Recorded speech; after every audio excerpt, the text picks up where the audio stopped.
Irmãos, eu não sei se vocês sabem, mas Deus se arrependeu de ter criado o ser humano, né? E eu já vou passar isso aqui para vocês. Mas a história começa mais ou menos assim, né?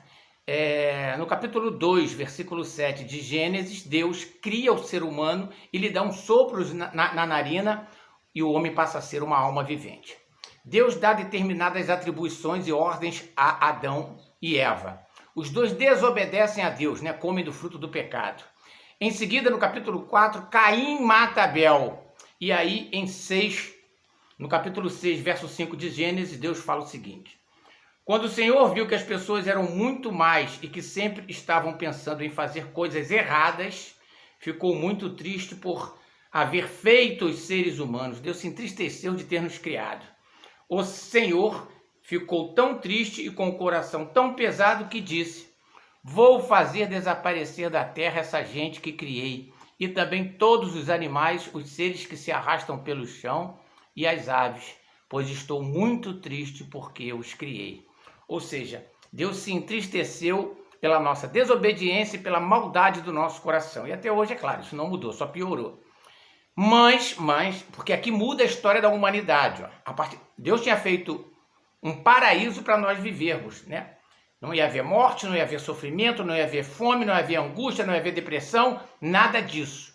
Mas ele se arrependeu de ter nos criado por esses motivos que eu acabei de ler para vocês. Mas aí ele acha graça em Noé. Ó, o versículo seguinte, o 8. Mas o Senhor Deus aprova o que Noé fazia. E a partir desse momento a história da humanidade ela muda. Muda por quê? Porque nós teríamos que lutar pela nossa salvação. E essa salvação ela tem que passar por Jesus. 1 João, versículo 7, você tem que aceitar Jesus, você tem que passar a ser um filho de Deus. Criaturas todos nós somos, mas para ser filho de Deus você tem que aceitar Jesus, né? Evangelho de João, capítulo 1, versículo 7. Versículo 12, desculpa. Você tem que aceitar Jesus. Aceitou Jesus, você tem que caminhar nos ensinamentos de Cristo. A partir desse momento, vai haver o julgamento final, né? Em Apocalipse, capítulo 20.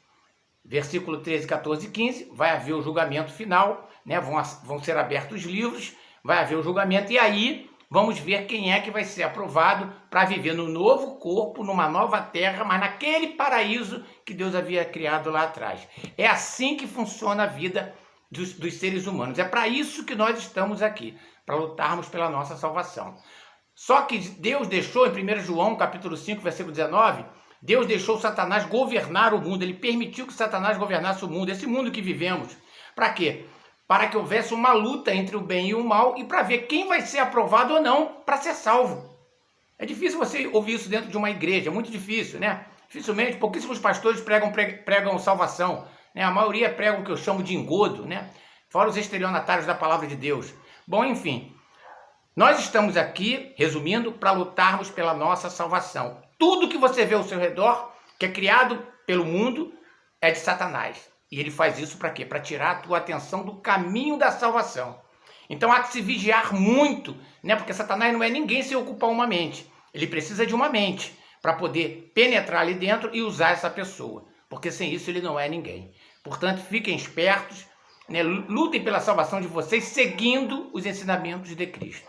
Fiquem em paz.